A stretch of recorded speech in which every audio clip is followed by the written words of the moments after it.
Bonjour, je suis Gabriel Bidot, responsable produit chez Siemens et j'ai le plaisir de vous présenter ici un stand qui s'appelle Flotte de bâtiments. Le but ici, c'est de montrer, de mettre en avant notre capacité à répondre à la gestion d'un bâtiment et surtout d'une flotte de bâtiments.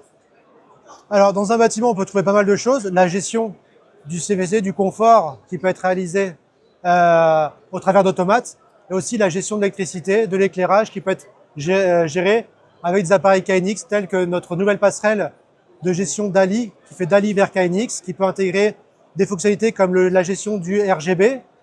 On a aussi nos nouvelles alimentations KNX qui sont là aussi pour gérer les modules dans le bâtiment. Tout ça, on va être capable de remonter sur une supervision qui s'appelle DESIG optique. Donc, cette supervision est capable d'intégrer des produits qui viennent du KNX, qui viennent du BACnet, qui viennent du Modbus, tout type de protocole dans le bâtiment, afin de gérer la supervision localement. Ensuite, l'idée avec DESIG optique, c'est qu'elle est connectable dans le cloud à travers notre portail Edge to Cloud, qui est capable ensuite d'offrir un accès à distance sécurisé vers tous les DESIG optiques des bâtiments. Je peux vous montrer un peu à quoi ressemble le DESIG optique. Donc ici, vous êtes sur notre interface Edge to Cloud, donc qui est un portail pour se connecter sur toutes les instances de DESIG optique. Donc par exemple, typiquement une flotte de bâtiments. Donc ensuite, vous avez une carte qui va représenter votre région avec vos bâtiments. Vous allez avoir la possibilité d'identifier les sites avec par exemple un problème grâce à la punaise qui va changer de couleur. Si vous cliquez dessus, alors ça change un peu. Si vous cliquez dessus, vous allez pouvoir prévisualiser votre bâtiment et voir les informations avant de faire un accès à distance dessus.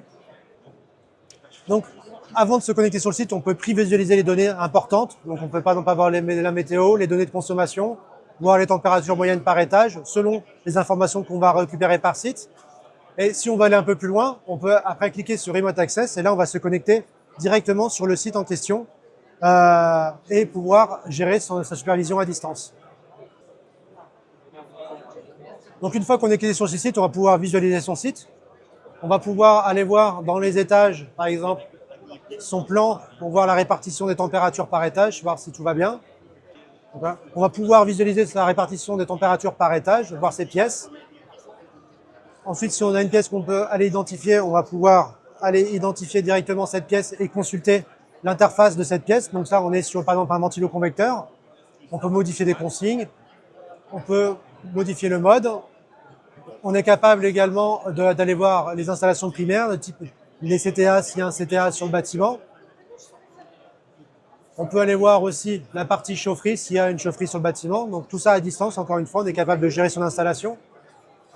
Et aussi la chose intéressante, c'est qu'on est capable aussi d'avoir toute la partie mesure énergétique, consommation de son bâtiment, comprendre comment fonctionne son bâtiment grâce à la réception des consommations.